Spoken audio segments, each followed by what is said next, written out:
Today we have a major eruption of the Stromboli volcano in the southern Italy. This is in the Ionian Sea, which is near the Sicily where the Etna is.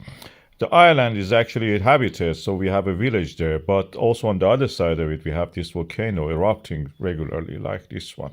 We had a minor one, the major one also happened. When you look at the thermal image on the summit of the volcano, you can see clearly the thermal signature of eruption fountain. This is a Strombolian style, means that the fountains of the lava rise in several hundred meters to the sky. We have a video of this from a previous eruption, as you can see here. It can be really beautiful, like a firework. And as you can see, lots of pyroclastics and lava rising, hot glowing lava. And this is part of the Africa and the Eurasia collision zone. Africa is moving northward, pushing against the Eurasia. And where the subduction is happening, Etna and the Stromboli and other volcanoes are erupting, including Vesuvius in the past.